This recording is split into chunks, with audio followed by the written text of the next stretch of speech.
for the same. While publishing a manuscript, errors need to be corrected to the extent possible. The reading of the text needs to be either identical or very similar to the one written by the author. The editions of manuscripts are mainly of two types. The first one is the simple edition. It can also be called a general edition, and the second one is the critical edition. Simple edition is a non-specialized edition, and it can also be called as general edition. It is usually done for a manuscript which is called Codex Unicus. That is, the only extant manuscript survived. That is called the Codex Unicus. When one makes an editing with the help of two or more manuscripts of the same genre, then also the editing can be termed as simple edition because they are copied from one and the same manuscript. There are several problems in editing a Codex Unicus, and my paper is related to the editing of manuscripts and especially to the critical edition of the manuscripts. So I am not going into detail about the simple edition principles. Now, critical edition.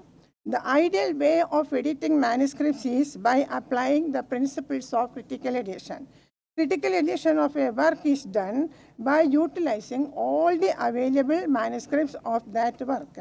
And the objective of textual criticism is the reconstruction of the text to the extent possible to its original form. A text prepared for publication through critical edition is in reality a reconstructed text or archetype which in all probability might be very close to the original text. The procedures of textual criticism can be grouped under four heads, and they are heuristics, recension, emendation, and higher criticism. Compiling information about the manuscripts of the work chosen for critical edition is called heuristics. After gathering the manuscripts, observation of the variant readings and recording all such forms are done, and this process is called collation. The results are tabulated in the collation sheets, which is known as consolidation.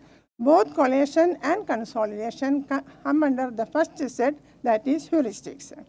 Recension is the critical analysis of the results obtained by collation. This process attempts restoration of the text as nearer as possible to the original text, that is archetype. Emendation is the elimination of all untrustworthy elements in the manuscript. Through higher criticism, one provides all available information about the work, such as author, the date, other factors like social, political, cultural, geographical, linguistic peculiarities, style, literary merits, demerits, etc., and other characteristics of the work. Thus, through the process of higher criticism, a total picture of the work can be obtained. Now, coming to a few problems on critical edition.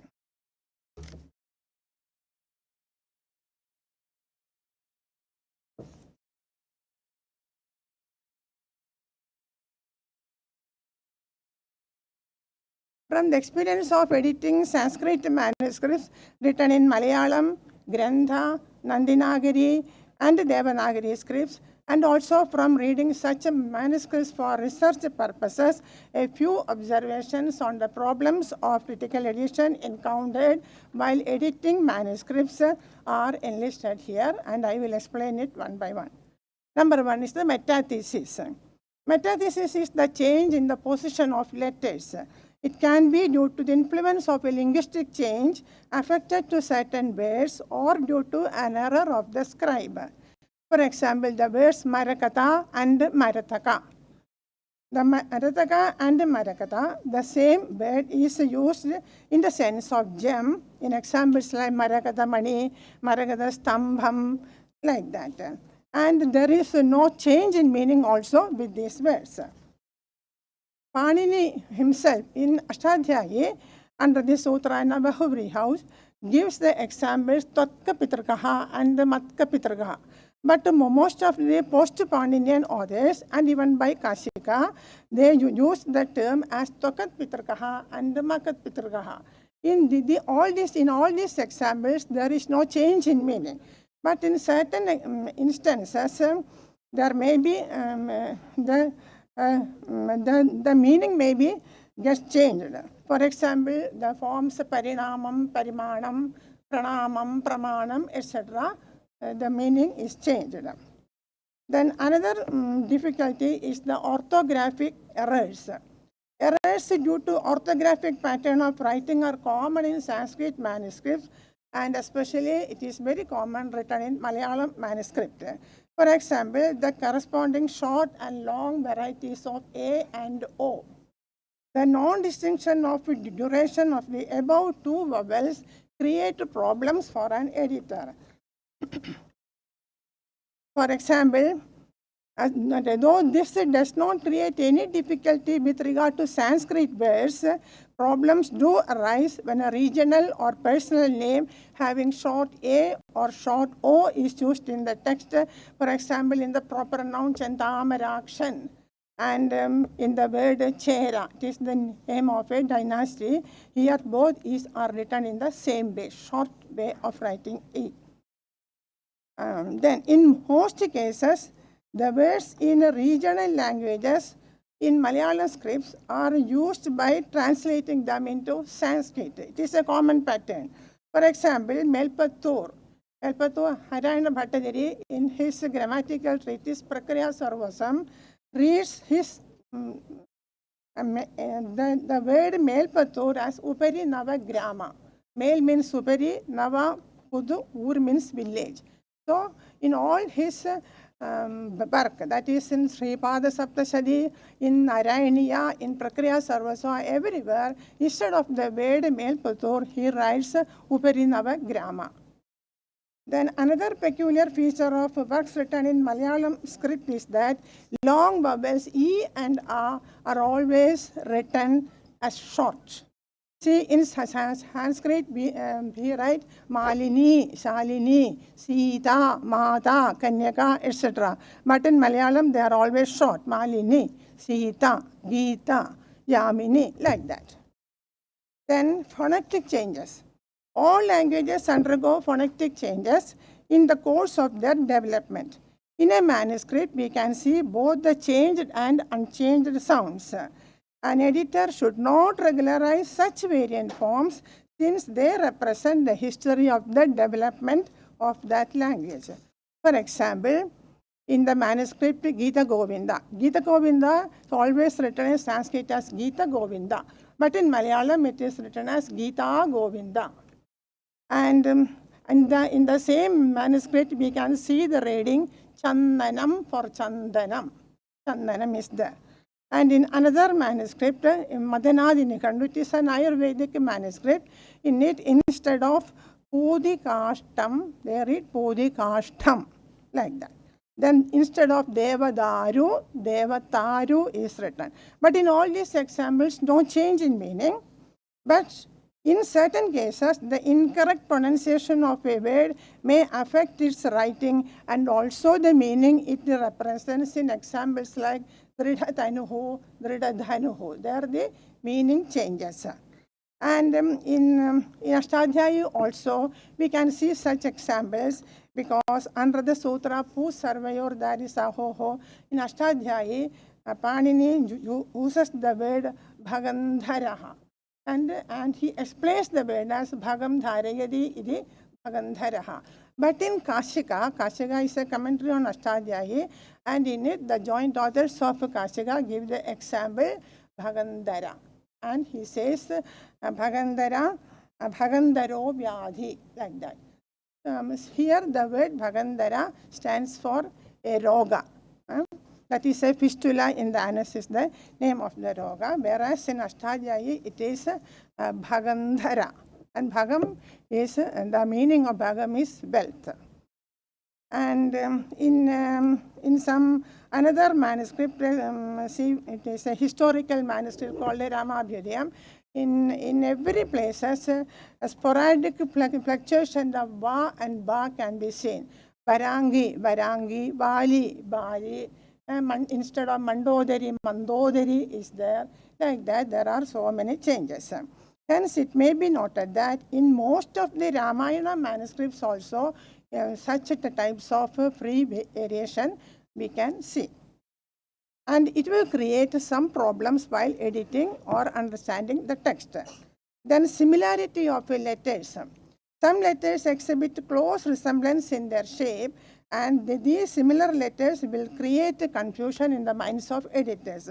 For example, in manuscript written in Devanagari script, ya and tha, pa and va are written alike. See, khavada, kapada, gayaga, gathaga, etc.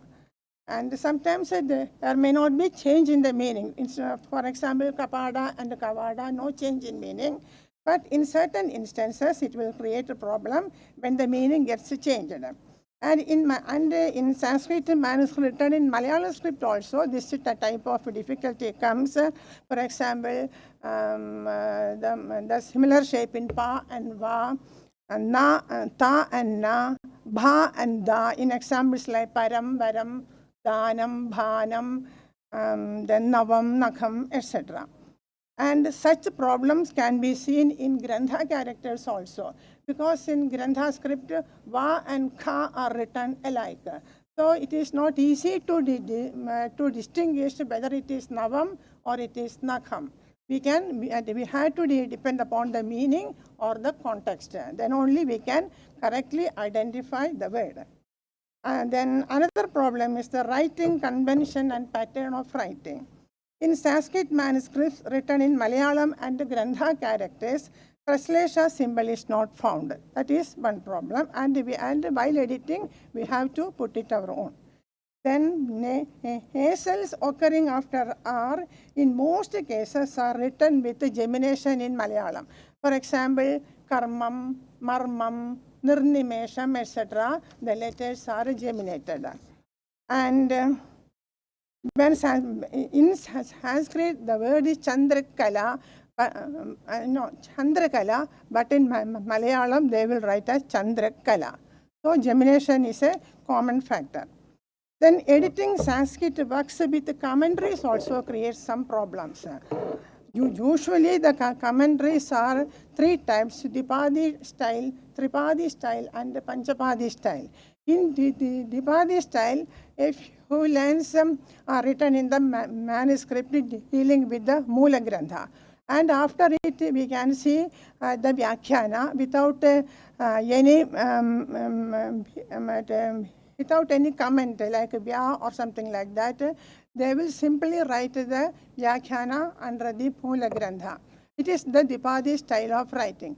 So we must have to distinguish which is the Moola Grantha and which is the Vyakhyana Grantha. And in the Tripadi style of writing, the text is written in the middle portion and the Vyakhyanas are written on the top and bottom. So only while reading the text, we will be able to know whether it is whether it deals with the Vyakhyana or the Moola Grantha. And there is still another style called the Panchapadi style. In that style, the manuscript is written in the central portion and the Vyakhyana in the clockwise direction. Clockwise direction they will write. It will start from here up to this end. It again comes down, then to his side and again upwards. So it is very difficult to distinguish between the Moola Grantha and the Vyakhyana Grantha. So an editor should be aware of all these facts while editing manuscripts with the commentaries, especially in Tantric manuscripts. Then absence of punctuation marks, another problem. See, punctuation marks like Ardhavirama, Purnavirama, Uddharini, Praslesha, Apurnavirama, nothing will be seen in the manuscripts. But however, in Devanagari paper manuscripts, sometimes singular strokes or double vertical strokes can be seen for Ardhavirama and Purnavirama. But in that cases also, other punctuation marks are generally absent. Then replacement of forms. Phonemic variations can be seen in the variant readings of manuscripts. For example, in Ashtadhyayi, Panini sanctions the form Visrama. And instead of Visrama, Narayana Bhattacharya in Prakriya Sarvasva sanctions the form Visrama. According to Panini, according to some others, it is an unpanini. It is a Paniniya Prayoga, but Narayana Bhattacharya accepts this form, and we can see the usage of the form Visrama, not even by Narayana Bhattacharya, but also poets like Kalidasa, Bhavabodhi, and Murari are using this type of word like Visrama. See, in Abhijnana Shagundala, Kalidasa, you Vijnamo Labhadamcha, and in Uttaramacharita, Bhavabodhi uses Hridayo Abhijnana Visramo Hridaya Sejam. Murari in Anargha Raghava also support Visrama by saying Manushaloga, Pravesa, Visrama, Shakhinam, etc. We can see so many examples like that. So without understanding such peculiarities, an editor should not replace one form for the other. Similarly, in a manuscript called Madanadi Nigandu, it is an Ayurvedic manuscript, and in it we can see a word written in two manuscripts in two different forms. In one manuscript, it is written as Manyapal. It is written in Malayalam the script. And in one manuscript, the reading is Manyapal, and in another manuscript, it is written as Manyapala. So whether it is Manyapal, Manyapal means yellow-colored milk. Manyapala means a tree having yellow flowers, Manyapala. It is called Edilam Pala in Malayalam and Saptaparni in Sanskrit. So we have to distinguish between whether it is we have to identify whether it is Manyapal or Manyapala. And this confusion occurs only due to the fact that both La and Il are written alike in Malayalam, old Malayalam manuscripts. But from the commentaries, it is very clear that and in the commentaries, instead of Manyapala, they write Swarnakshiri, Hemadugdha, etc. So it is very clear that the author intends the word Manyapal and not Manyapala. So we have to depend upon the commentaries or the translation if possible, or from the context itself to identify which is the correct word or not. Then another problem is interference of Malayalam orthographic patterns while writing Sanskrit manuscript written in Malayalam manuscript. See, in Sanskrit manuscripts, they write for Sanskrit Padmam, they will write Patmam, Patmini, Patmanabha, etc. But in Sanskrit, it is Padmam, Padmini, Padmanabha, like that. And this is a common way of writing Malayalam manuscripts, but when we transliterate them into Devanagari script, we have to write in the Sanskrit way of writing. And instead of Kaschit Kanda, Virahagurana, they will write Kaschil Kanda. And Asit Pura, Narabadi, etc., Asil Pura, they will write. But we have to transliterate them into Devanagari. Then Malayalam letters equivalent to single Devanagari letters, and it will create huge problem for an editor. For example, the non-distinction between La and La. In modern Devanagari system of writing, La and La are written alike with the letter La. Because it may be due to the influence of the Maxin Lalayo Rabheda. La and La are written alike in manuscripts. But in his verse, when it is written in Malayalam, we have two distinct letters for La and La. So Sarala, Dhavala, Tavala, etc. is written with La, and Mala, Malini, Salini will written with La. And the same problem arises in Grantha script also, because in Grantha script also we have two distinct letters for La and La. But in Sanskrit only one letter, that is with La. But in Vedic Sanskrit, we can see la and la as two distinct letters. For example, Agnimile, Purohitam, etc. There is la. So this type of such a context, the editor can very well write them in a single letter in Devanagari, but in Malayalam and Grantha characters, he must adopt the way of writing la and la in a distinctive method. Then influence of other scripts. That is very common, especially the manuscripts written in Grantha and Malayalam characters. And it will create huge problems for an editor or a researcher to identify the correct reading of the manuscript. See, for example, Gatram Paramam Shobhanam. This is, and in the manuscript, we cannot see the word boundaries, sentence boundaries, or nothing will be there. Gatram, Paramam, Shobhanam, etc. It is written in a sequence without any interspace. And when it is written in examples like this, the usual way of writing in Grantha characters and also in old Malayalam writings, instead of the Anuswara symbol O, the nasal letter Ma is used. So, Gatrama, Paramama, Shobhanama, like that.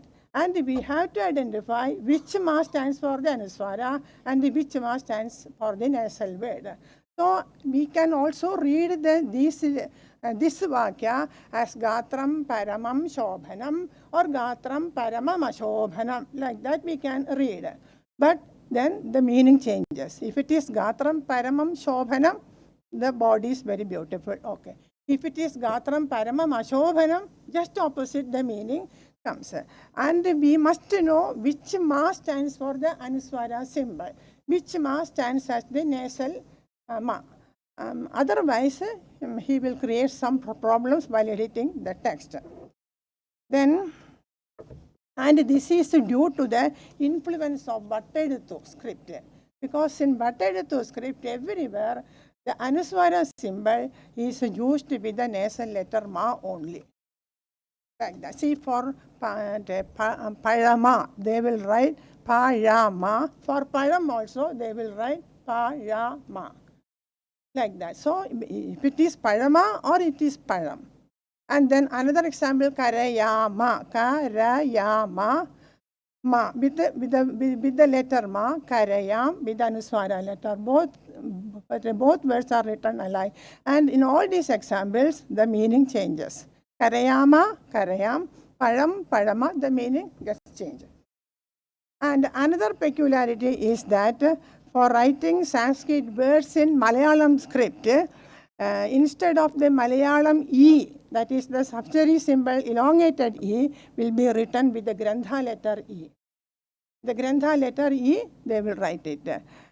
For example, Ishwari, instead of the E, they will write the Grantha E itself. And we can see such examples not in Malayalam manuscripts, in Grantha manuscript, and also even in inscriptions, and in the old printed editions of Malayalam text also, we can see this type of interference of Grantha script into Malayalam and Sanskrit letters.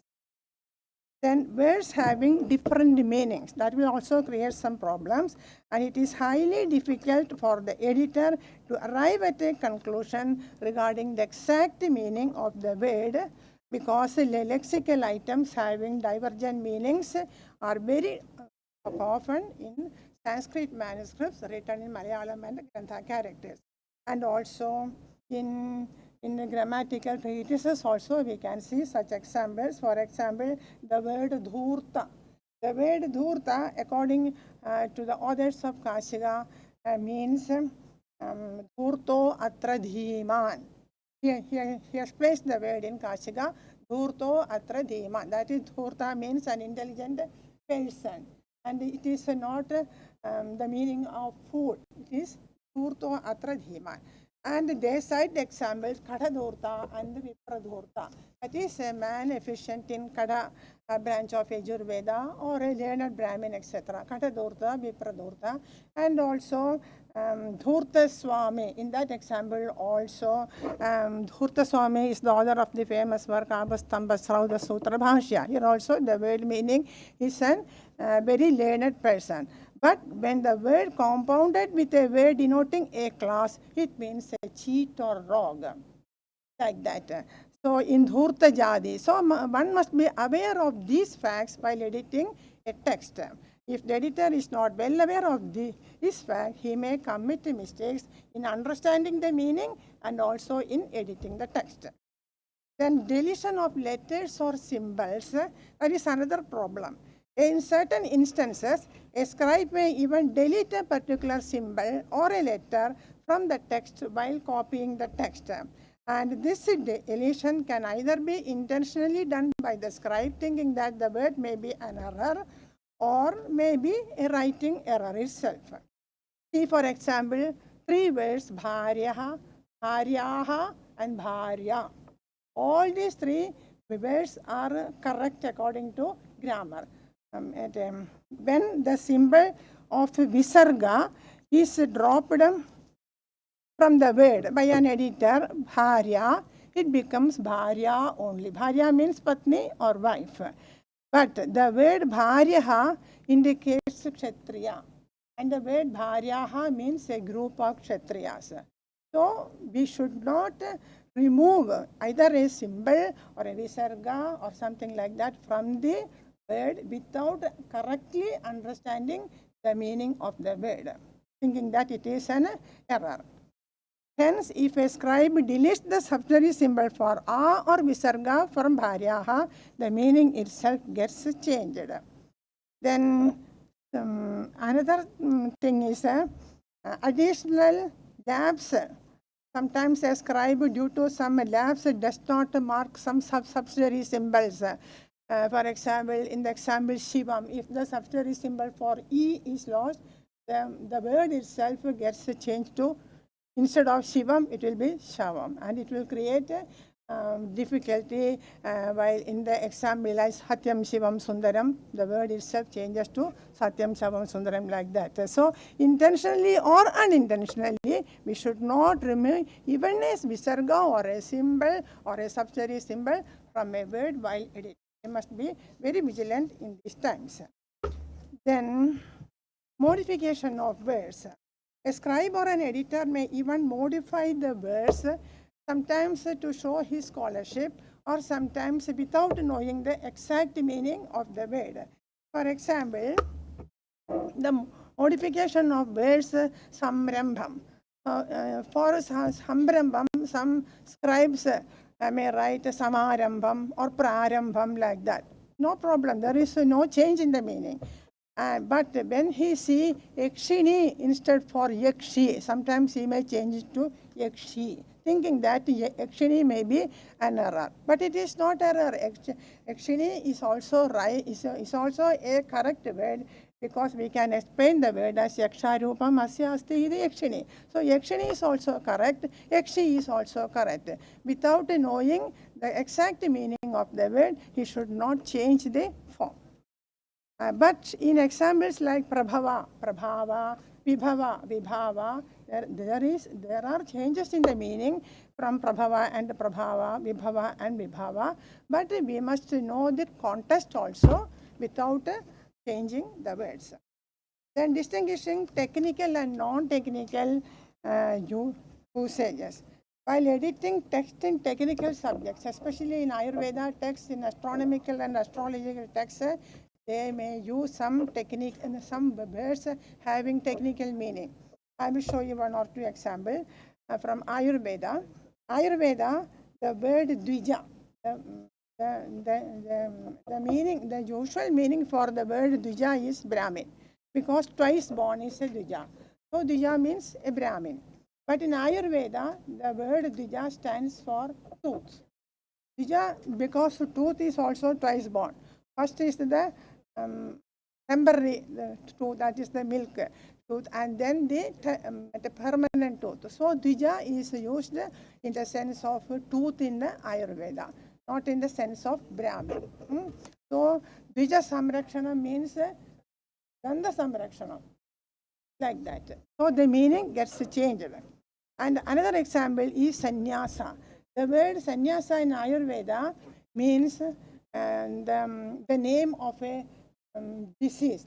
It is known as catalepsy. That is,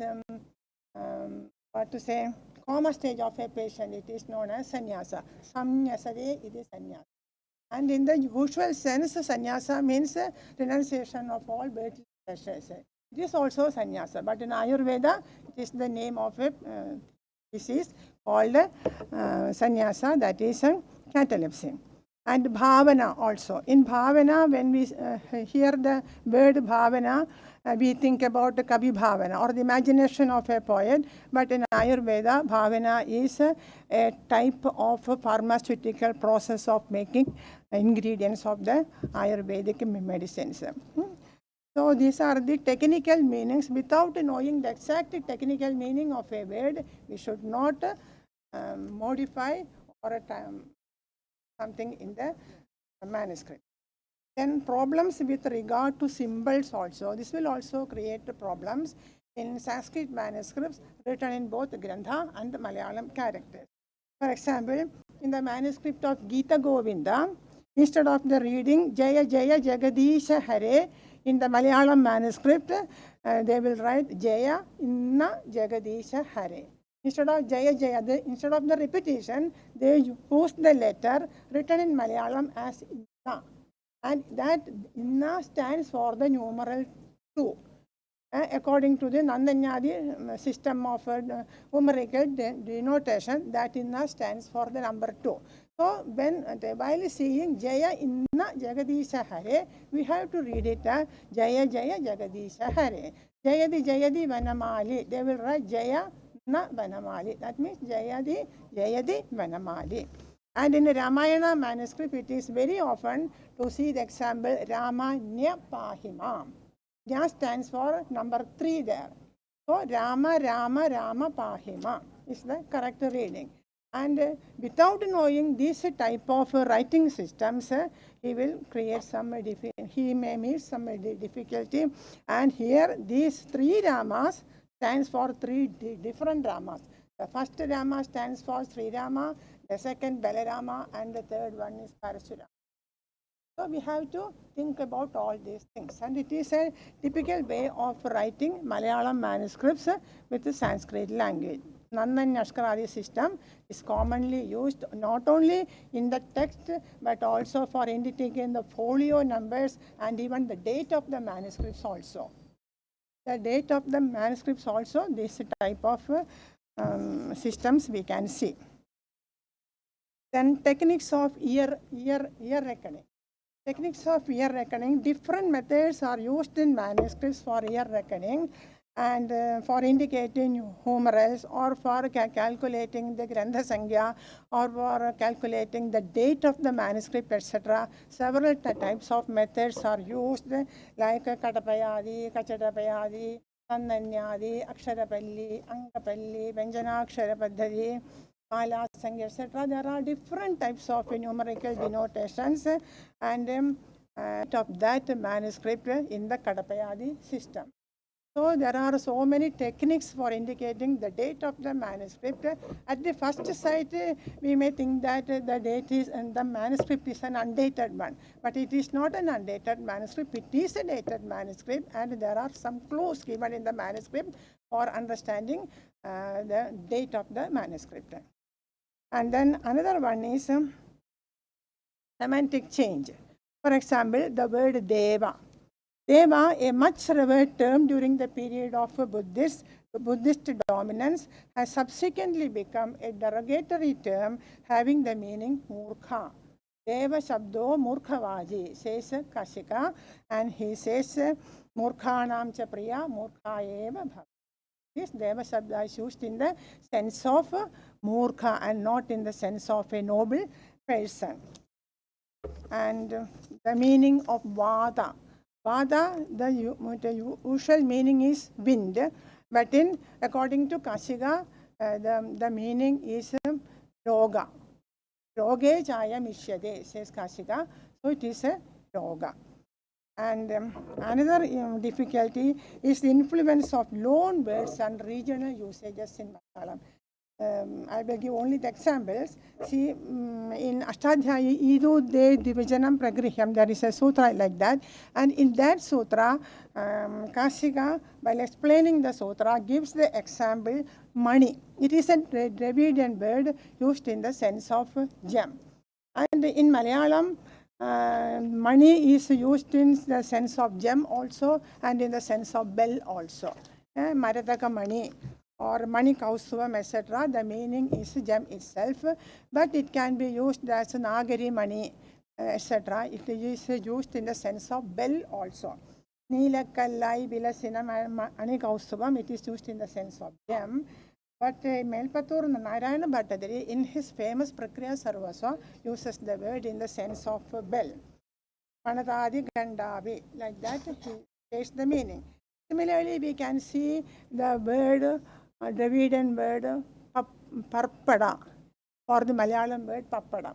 It can be Parpadagam or Parpadam. And Parpada, Parpadaga, Pappada, and Parpadagam are both, all these words we will see in Malayalam. Pappadam is the common way of pronouncing, and some says Parpadam, some says Parpadagam. The meaning no change. And in the Sanskrit manuscripts, we can see the word Parpadagam, and they give the meaning Parpado Masha Vikau. Masha is background. Vigrada means in the vertical, the circular shape. So it is Pappadam. So that Dravidian word is very common in Sanskrit. Then the word Tali. Tali is used in the sense of Mangalya Sutra everywhere. Sanskrit, Malayalam, in Telugu, Kannada, everywhere it is Tali in Mangalya Sutra.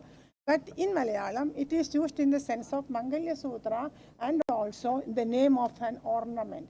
Kakatali, Putali, Manitali, Talikutam. In all these examples, Tali is used in the sense of an ornament, not Mangalya Sutra.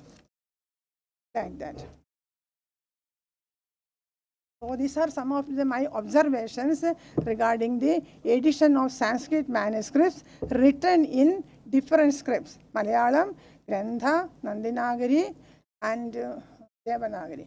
In Nandinagari, one more the difficulty is there, because in Nandinagari, each and every letter have different matras, separate matras for each and every letter. But in Devanagari, the usual way of writing is putting the Shirorekha or matra for one whole word. So we can distinguish the word. We can, when we write Hari Sri Ganapate Nama, Hari Sri Ganapate Nama, like that.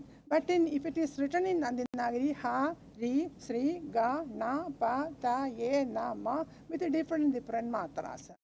So if we have if we know about all these things, that Nandinagari is written with separate matras like that, we cannot distinguish the words correctly, and we will not get the meaning also. So these are some of the problems with regard to the critical edition of the manuscript. Okay, thank you very much.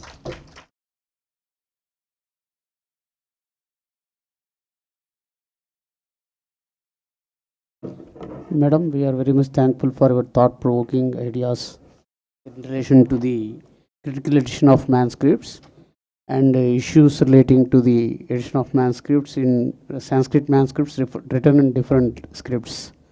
And we are thankful for that. And now the session is open for questions for 2-3 minutes. With the permission. Any questions from the participants?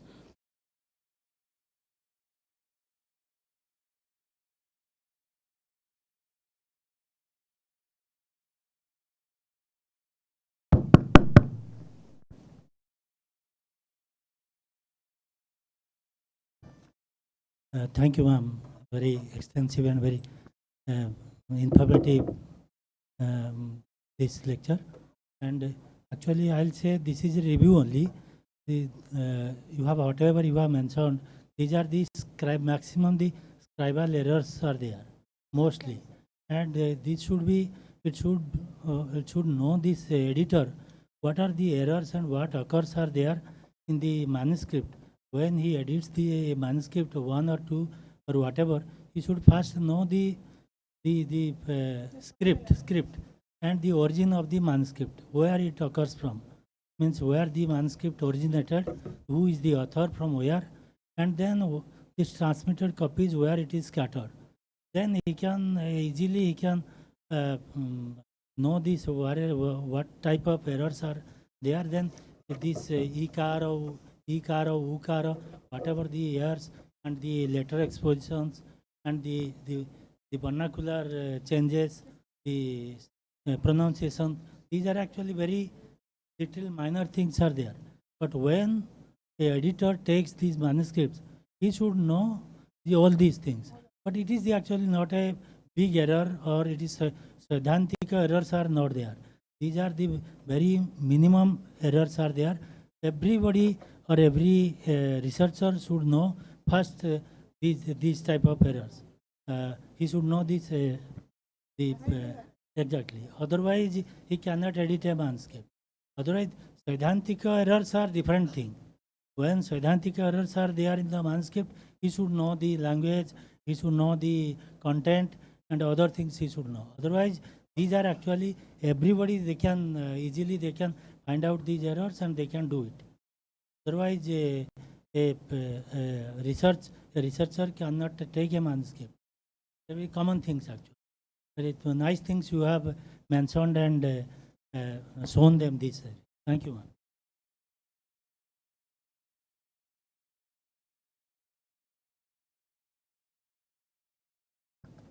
See, as I mentioned earlier, the manuscripts are not free from errors because while editing, we have to correct a manuscript from a corrupted text. My manuscript is a corrupted manuscript, and we have to correct it and reconstruct the text into a correct manuscript. That is a critical edition. But scribal errors are, there are so many scribal errors.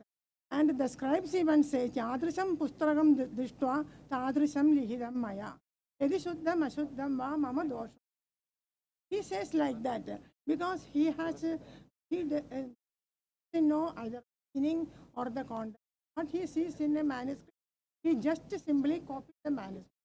And it is the duty of the to correct all these things. So we must be aware of all this. Whether it is a logical change, electrical change, or even if it is a scribal error, the peculiar, everything he should be. Otherwise, so it is the duty of the editor or the copyist to make all these, put a reconstructed text for a manuscript.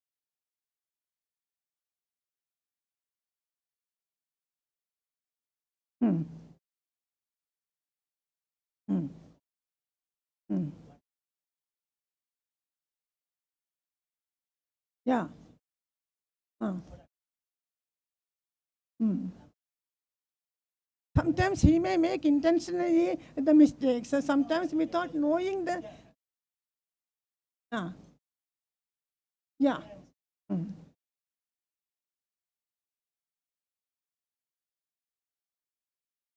Hmm. Yeah.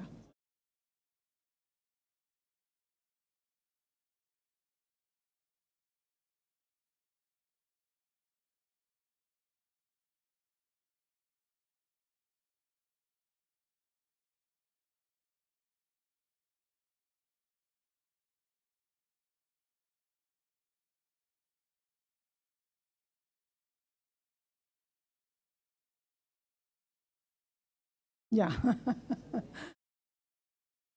Yeah. Yeah. It is. Yeah.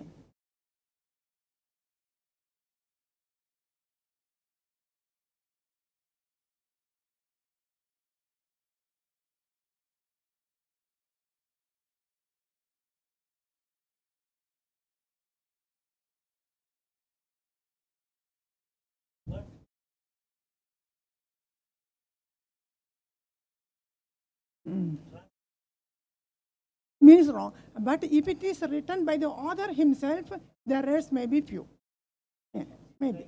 Because he knows what he is writing and the meaning also he knows. So less mistakes will be there in the archetype manuscripts. May not be. Sometimes there may be. But if it is a copy, sure it will contain errors. Sir, excuse madam, session time is going on. So, any more question for 1 minute? Any questions, sir? No more questions? Thank you, madam, for your patient hearing and replying our participants. And now, I request Dr. Nagalakshmi from Department of Computer Science to present a paper on stress detection using machine learning based on the facial expressions. Please.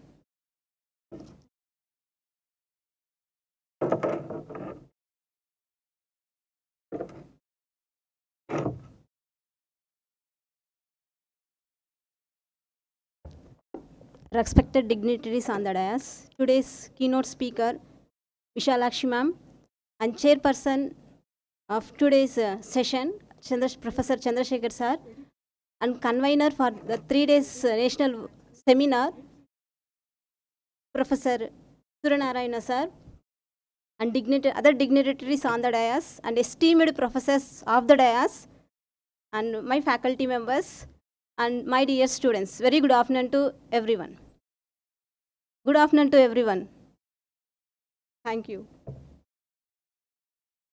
And welcome to all for this 3 days national seminar. I'm very happy because I'm the first participant.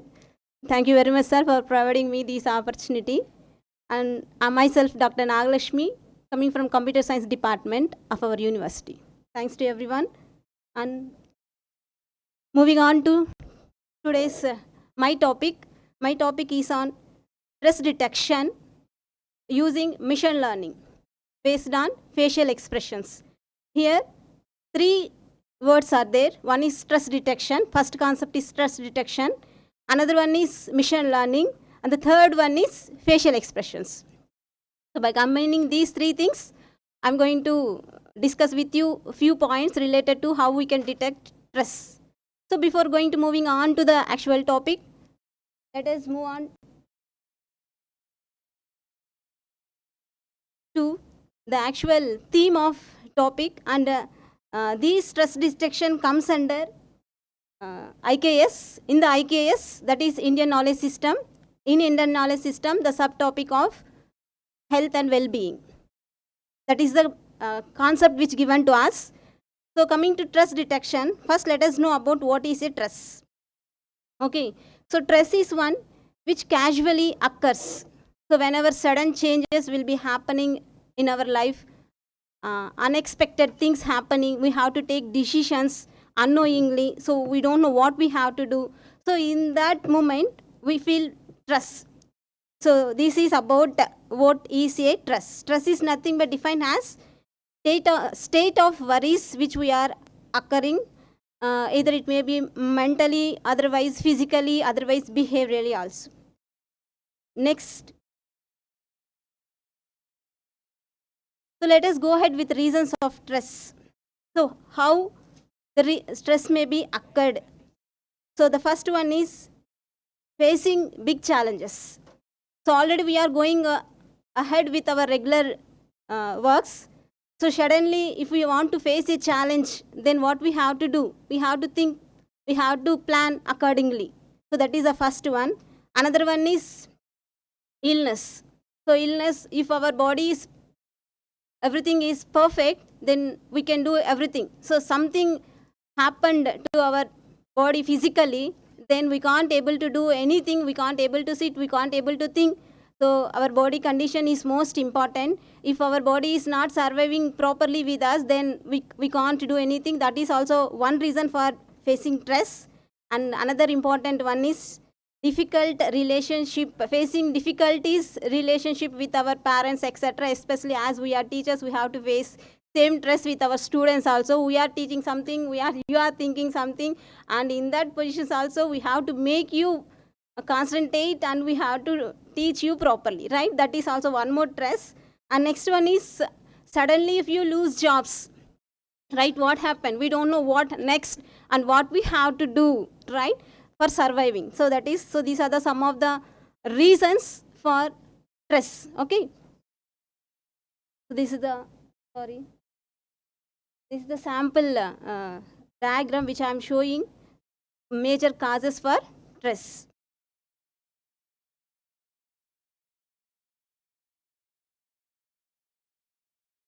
Next topic is signs. So what are the normal signs for stress? Here so many signs are there, significance are there. So in this presentation I am going to discuss with you about only 4 significance. The first one is psychological, second one is emotional, third one is physical, and fourth one is behavioral. So based on these things, different types of stresses are there, and the stresses will be categorized and classified. Suppose you are you have to attend an exam, right? So that is also one type of stress, but it is not a permanent stress. Whether you know the subject, you know the concept or not, before entering into the hall, you feel very stressed until receiving the question paper. After receiving question paper, you know the concept or not, you don't worry, definitely you will attempt the exam. After 3 hours, what happened? Everything will be gone out, right? So likewise, different categories of stresses is also there. So that's why here I mentioned there are categorized into 4 ways. One is psychological, emotional, physical, and behavioral. So coming to psychological, definitely we can discuss something about difficulties and concentrating. So if you are not like my teaching, otherwise my topic, whatever I am here to explain you in front of you, then what happened? You are not at all concentrating on it. Yes, the body present and mind absent. You are going ahead with your own things and thoughts. So that is nothing but difficulties in concentrating. And worries is everyone facing a lot, right? Unknowingly, knowingly, we are worrying about something because of we don't know what is happening in the next, right? And next one is anxieties. Unnecessarily, it will be occurred with a free of cost, right? And next one is troubles. These are all comes under psychological stress. And coming to the emotional stress, is nothing but being angry, irritated, moody, or frustrated. These type of symptoms comes under emotional stress. Next, coming to physical stress. So physical stress is nothing but we are very much like to take our interest favorite foods and all. So unnecessarily what happen? Our body will be weighted. Then what happen? We will feel why will we look like based on our color, based on our weight, based on our height, that are physical appearance, right? That is also one type of stress. Even though we are maintaining each and everything, but of course based on the climates and circumstances and situations, definitely changes are happening in our body, right? That comes under physical stress. And next one is behavioral stress. So behavioral stress is nothing but we can always surviving in the society. Not only we are with the society, means other people. So we don't know how they act, how they react, right? How they take and but why they are rejecting, why they are accepting. We don't know anything, right? So these are all comes under behavioral test, behavioral stress. Understand? So this is the 4 categories which I would like to present in front of you. So this is the sample example figure which I presented in front of you. So here actually it will be categorized into 4 categories. So here not only stress is, we are always saying that stress means how we are recognizing the stresses. So that stress will be identified in the phases. So in the phase also we can represent it by emotions, right? So always we don't want to concentrate on negative emotions. We have to concentrate on the positive emotions also. So positive emotions means we are accepting the things whatever it may be happening positively, right? So if we are not accepting, if we are not able to accept those things, then automatically negative emotions will be appear in our face. So that's why in stress detection so many techniques are there, but majorly here I'm concentrating on the facial expressions, because by seeing your face, by seeing your expressions, we can easily identify how you are, what you are feeling, whether you are good or not, whether you are accepting or not, okay, whether you are okay or not. So these everything. So we can easily capture your emotions through the face. So that's why we'll go for next slide. Actually, sorry, what happened? I thought that presentation is in where Ramaranjan. It may be lot of distance will be there. That's why I'm not able to. So facial expression recognitions. So this is based on the human emotions. Already I said that based on our emotions we are collecting the data. And next one is six basic facial expressions are there. The first one is happiness, sadness, surprise, fear, and disgust, and last one is anger. So I'm taking, these are all the 6 parameters which are required to collect the data. So actually my whatever the topic here I'm presenting is nothing but, so we are detecting the stress based on facial expressions by using machine learning techniques. Here machine learning techniques comes under the technology side, and facial expression is the application which is used to collect the data, right? And the word which is called as stress detection is our theme.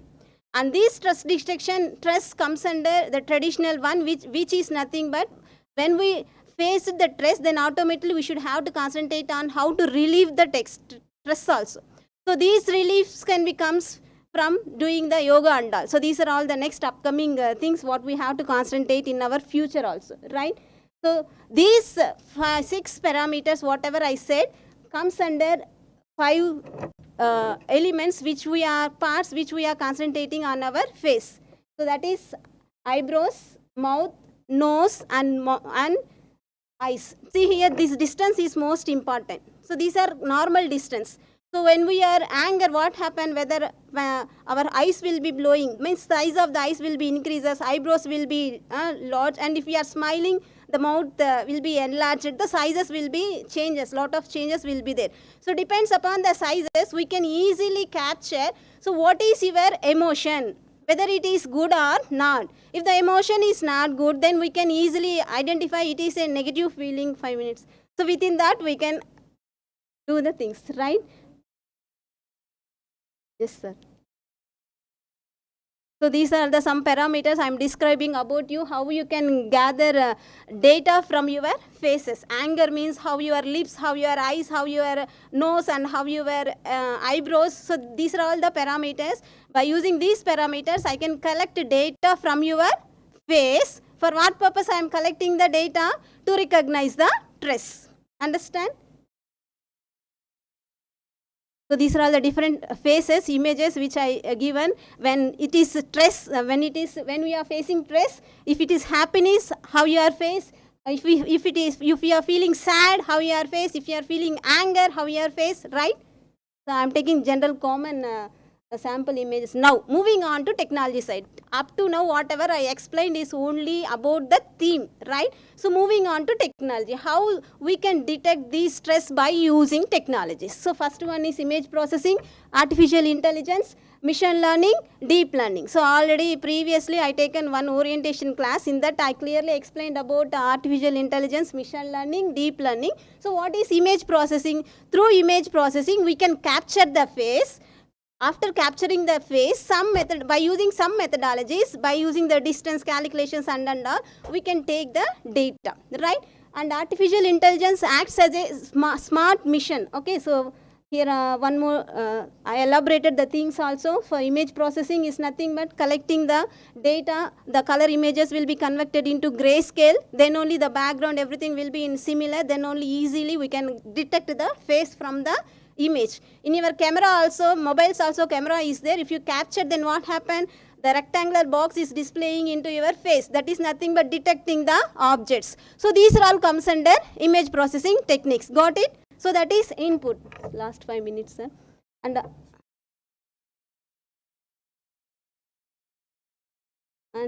AI used to detect, represent a mission. And next one is machine learning. So based on the data, it is going to be learned by its own. And deep learning, so the data classifications will be done, whatever the data we are taken. And this is the techniques which we are applying for the given data, how you can get the facial expressions. This is the implementation procedure. So first input will be taken by using face, and it will be given to the image processing techniques. From there it will be generating a smart mission, and finally we can classify the emotions. After classification, we say that this person is in sad mode or angry mode. Finally we can detect the stress. So this is the sample image. I think you everyone, right? Not I need real images, that's why I taken. So your faces you can take capture like in different stages. Okay, this is the sample resultant one which is appearing whenever we are taking the output screens. And in future, now only stress detection. After that, by applying all these techniques, we have to move on to the stress relief also. Okay, for that so many methodologies will be there. So thank you very much for giving this opportunity. Very sorry, in the short period I have to complete everything. Thank you very much. Thank you.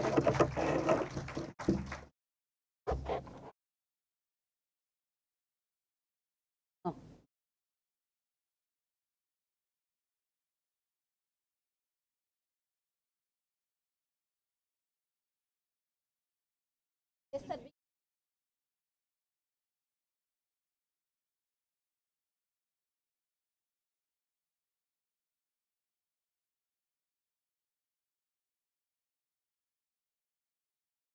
Sir,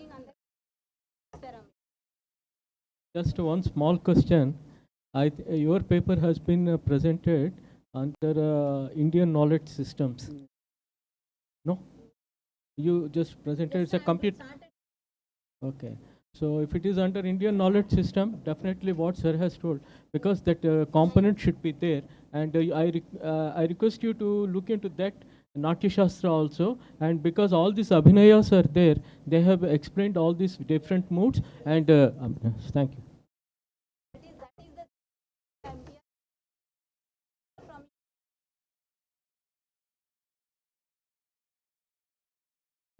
thanks, madam, for your innovative idea of detecting stress from the face using the technology.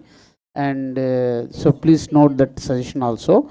And now I request Sri Rahul Sharma to present a topic on Nadanusandhana in Hatha Yoga texts.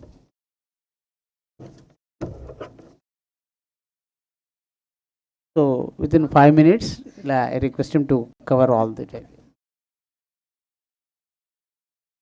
Thank you, sir. Okay, Om Sri Guru Bhyo Namaha. Respected dignitaries on the dais and all dear students. So my talk is related to the Nadanusandhana, which is mentioned in the Hatha Yoga text. The Hatha Yoga text, the author of the Hatha Yoga text is the Guru Gorakshnath, and he spoke the Hatha Yoga practices to his disciples as he told his disciples records on the Hatha Yogic text. And some manuscripts there we get in the by the different name of the Hatha Yoga, like Hatha Yoga Pradipika, Hatha Yoga Hatha Pradipi, Hatha Pradipika only. So now I am going to tell about some secrets practices which is mentioned in the Hatha Yoga Pradipika. So I will describe the concentration on the nada as told by the Gorakshnath, which is attainable by even the unlearned who are unable to comprehend thatness. There are 1 and a quarter crore ways told by the Sri Adinath to attain the laya, but we think that the one only thing is Nadanusandhana. So Gorakshnath was a tantric guru who had attained the unimaginable power and the insight into the suitable realm of the mind and the creation. According to the Gorakshnath and other evolved souls, the easiest way to laya is through observation in the nada. In Yoga Taravalli, as Shankaracharya states that the Sadasiva has spoken of 20,000 kinds of the laya, but most important is the Nadanusandhana. So for it, the leads to samadhi. According to the Natha yogis, there is one way suitable for the all, that is the laya in the nada. So Sakti is the tool to liberation because she is the vehicle of the consciousness. On a subtle level, is a manifest on manifests as a sound. Therefore, Gorakshnath says to absorb the mind in that sound. So now, meaning of the Nada Anusandhana. So Nada means the sound actually. It is called Sabda also. So Nada is a imperceptible sound and the Sabda is the perceptible sound. So Sabda is the language which is called name. Nada is the creative power of the highest consciousness. It exists in each individual throughout the cosmos. Individual Nada is called Pinda. Cosmic Nada is called Para. So Nada refers to a flow of the Mahabindu. Its quality is sound and its form light. Then Mahabindu consists of the Shiva and the Shakti in total union, and Hatha Yoga is related to the Shiva Shakti union. So then a split occurs within the Mahabindu and the threefold Shakti appears, that is the Nada, Bindu and the Kala. Bindu in a man contains the same potential as the Mahabindu. When Nada issues the Bindu within our own body, then inner sound can be heard. The manifestation of the sound has categorized into the 4 stages, that is the Para, Pasyanti, Madhyama and the Vaikhiri. Para is the soundless sound, which is known as the Param Shiva and which begins from the Mahabindu. Pasyanti Nada is the Samanya Spanda and the Madhyam Nada is the Vishesha. And the last one is the Vaikhiri. Vaikhiri is the Virata Sabda, which is manifest in the gross. There is 2 sounds, subtle and the gross. Subtle sound can also be heard by the adjusting of the concentration frequency. Generally, the human body having the they having the power to listen the words more than the 20 hertz. We cannot listen the sounds which is less than the 20 hertz.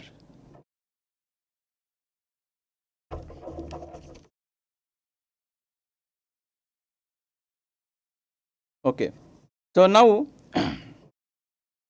there is some techniques which is mentioned in the Hatha Yoga Pradipika, which is there is some techniques by which we can listen that sounds which is imperceptible. So the technique is that we have to sit in the Muktasana, we have to concentrate in the Sambhavi Mudra, and that in the Sambhavi Mudra we have to listen that Nada within the body through the right ears. Closing ears, the technique is the closing ears and nose, mouth. Then we can listen the clear distinct sound is heard in the purified Sukshumna. There is some stages I will explain in the detail about the Muktasana, what is Muktasana, what is Sambhavi Mudra later, because we jump into the lunch hours. Okay. So there is some I am going to explain there is some stages of the Nada Anusandhana. So that is the Arambha stage, Ghata stage, and the Parichaya stage and the Nispatti stage. Arambha stage having the Brahma Granthi. There is one Brahma Granthi when we do the practice of the this Nada Anusandhana. The Brahma Granthi is pierced and feeling of the bliss arises from the void, wondrous and tinkling sound and unstruck sound that are known as anhat sound, which is heard within the body. So there is some benefits happens of that first stage. The yogi body becomes the lustrous and the brilliant within a divine smell and diseaseless. Second is the Ghata Avastha. In this stage we get when Ghata achieved, Ghata means vessels. So when the vessels when the Ghata achieved, the Shakti goes into the middle nadi and being fixed in the asana, the wise yogi is comparable to the divine being. So benefit of this Ghata Avastha is when the Vishnu Granthi pierced the greatest bliss is revealed, then from the word the sound of the kettle drum manifests. Third is the Parichaya Avastha. In the third stage, in this third stage, the experience of the sound of drum. Then there is a great void, and one enters the place, total perfection or the siddhi. The benefits we get, then the bliss of the chitta being attend natural or the spontaneous ecstasy arises. Imbalance of the three humerus or the dosas, pain, old age, disease, hunger, and the deep and the sleep are the overcome. And the last one is the Nispati Avastha. In the Nispati Avastha, if the Rudra Granthi pierced, the fire of the prana moves to the place of the Iswara. Then in the stage of the Nispati, consumption of the tinkling sound or the flute reasoning like a vaiva.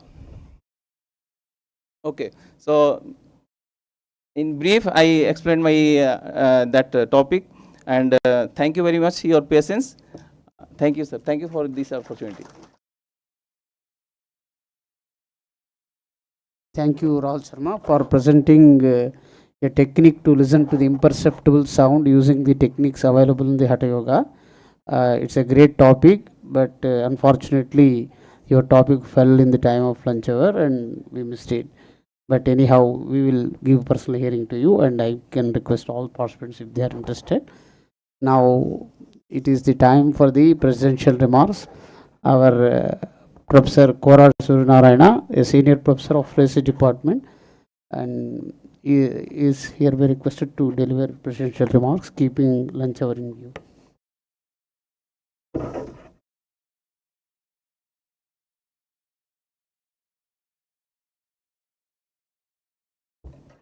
Good afternoon, everybody. So it's already 1:30. It is going to be. So I don't want to take much time. So first of all, we are very grateful for P.Visalakshy madam for coming all the way from Kerala to guide our students in manuscript editing.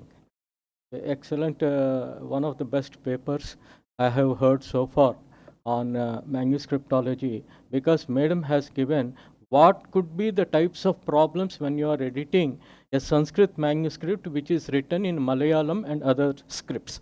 So each script, they have got their own peculiarities, and madam has given all those peculiarities. In fact, I suggest you can write a book or a paper on these could be the possible problems, or these could be the possible errors that a scribe who is writing in Malayalam can make. That's what I feel.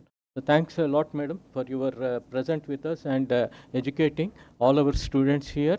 The second paper was on Nagalakshmi. She has written on a very interesting topic, stress detection using machine learning based on facial expression. This is also very interesting, but I want her to explore the Indian tradition also, because the session is on manuscriptology and Indian knowledge system. So kindly include the Indian knowledge aspects also, as sir has rightly pointed out, from Natya Shastra, and what are the aspects which are written in Navarasas are there. In fact, Dashama रसः अपि अस्ति तत्र भक्तिः इति अस्ति, अतः सोपि विषयः तत्र भवत्या योजनीयो भवति.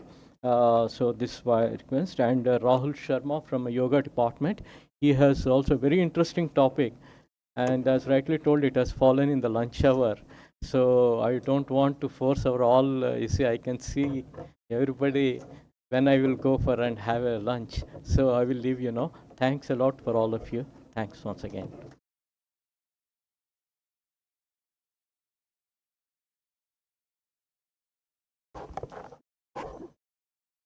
Thanks, Suryanarayana sir, for giving remarks in short time.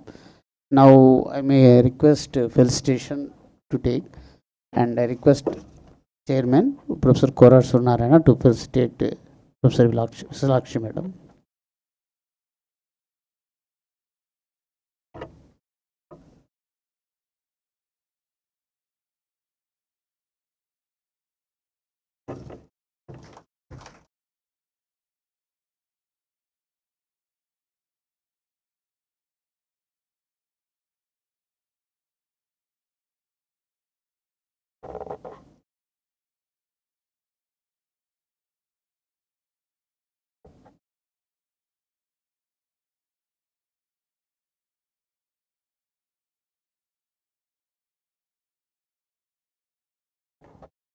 Okay, thank you.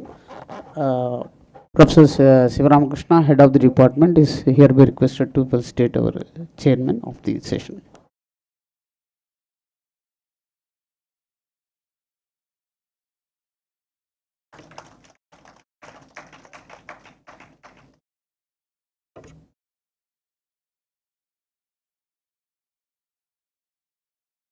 I request chairman sir to felicitate the paper presenter Dr. G. Nagalakshmi madam.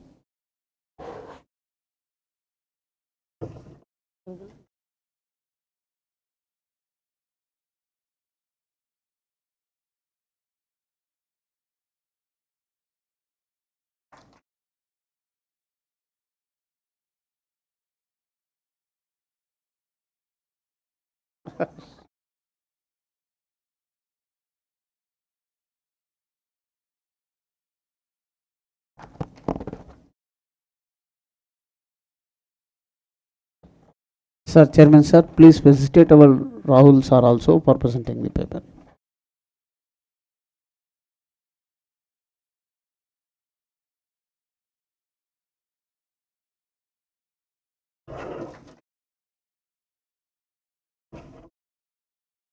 सम्प्रति अहं सत्राध्यक्षान् निवेदयामि सञ्चालकान् सम्मानयन्तु इति।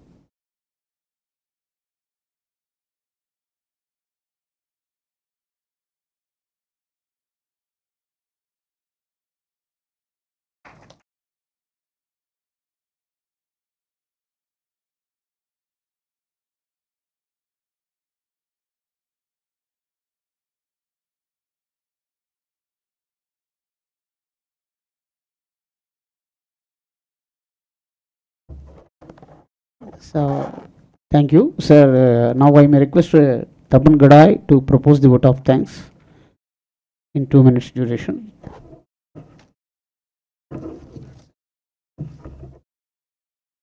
नम सभाये भोजन समय एव अधिकं न वक्तव्यमिति मम चिन्तनमस्ति तदर्थं संस्कृतशास्त्रेषु पाण्डुलिपि अध्ययनेषु च समकालिकशोध प्रवृत्तयः इति विषये त्रिदिवसीय राष्ट्रीयसङ्गोष्ठ्याम् इदानीम् अहं तपन कुमारः धन्यवादसमर्पणार्थं दण्डयमानः अस्मि। अस्माकं प्रार्थनाम् अङ्गीकृत्य सुदूरात् केरलप्रदेशात् एव आगतवत्यः माडाम् देवी विशालाक्षी माडाम् सन्ति। यथा देवी विशालाक्षी केरलेषु च राजते, केरलप्रदेशे तिरुवन्तपुरे एव भद्रकाली मन्दिरमेव वर्तते सर्वत्र। तर्हि यथा देवी विशालाक्षी केरलेषु च राजते, तद्वत् अद्य समावेशे देवी विशालाक्षी च शोभते। तर्हि विशालाक्षी मैडम कृते मत्पक्षतः कार्यक्रमपक्षतः विश्वविद्यालयपक्षतश्च बहु धन्यवादान् वितनोमि। तद्वत् अस्य कार्यक्रमस्य ये भवन्ति अध्यक्षाः अस्माकं विश्वविद्यालय शोभायया यथा आदित्य शोभायया जीवान् प्रकाशयति च सदा तद्वत् सूर्यनारायण वर्यसौ छात्रान् भानेन भाति च इतोपि बहु धन्यवादान् वितनोमि। एवमेव प्रकारेण अस्य कार्यक्रमस्य पत्र प्रस्तुतारौ द्वौ एव राहुल कुमार तदनन्तरं नागलक्ष्मी मैडम तासां कृते तेषां कृते च धन्यवादान् वितनोमि। अन्तिमे अस्य कार्यक्रमस्य सञ्चालकाः ये भवन्ति अस्माकम् आचार्याः चन्द्रशेखर महाभागाः कंप्यूटर साइंस विभागे एव ते सन्ति। तेषां कृते अपि मत्पक्षतः विभागपक्षतः कार्यक्रमपक्षतश्च विश्वविद्यालयपक्षतश्च धन्यवादान् वितनोमि। तेषां कृते अपि अस्ति मनोबुद्धि अहंकारः चीतानि नाहं, मनोबुद्धि अहंकारः चीतानि नाहं च श्रोत्रजिह्वो न च घ्राणनेत्रे न च व्योमा भूमिः न तेजुना वायुः चिदानन्दरूपः शिवोऽहं। तर्हि स्वयं ते भवन्ति शिवसदृशाः भवन्ति, अतः तेषां कृते अपि मत्पक्षतः कार्यक्रमपक्षतः तथा विश्वविद्यालयपक्षतः भूयो भूयो धन्यवादान् वितनोमि। कार्यक्रमे यदि छात्राः न सन्ति तर्हि कार्यक्रमः तु शोभावर्धनं न भवति। तर्हि छात्राः मणिसदृशाः भवन्ति, यथा वयं गले माला मणयः धारयामः तथैव छात्राः अपि अस्माकं गले सन्ति। नाम यत्र कुत्रापि वयं गच्छामः छात्राः अपि सन्ति। छात्राः यदि न सन्ति अस्माकं शिक्षकस्य जीवनं किम् अस्ति? तथैव गृहे तु पत्नी गले, विश्वविद्यालये तु छात्राः अस्माकं गले सन्ति। तदर्थं तेषां कृते छात्राणां कृते एव बहु बहु धन्यवादान् एव वितनोमि। एवं प्रकारेण अत्र ये वार्ताहराः सन्ति, अन्येपि ये कर्मचारिणः सन्ति, सर्वेषां कृते धन्यवादान् वितीर्य विरमामि विस्तरात्। Last but not least, we want to thank our Tapan Ghadei ji for giving vote of thanks. Now I request to felicitate Dr. Tapan Ghadei for proposing the vote of thanks. Our chairman sir will felicitate.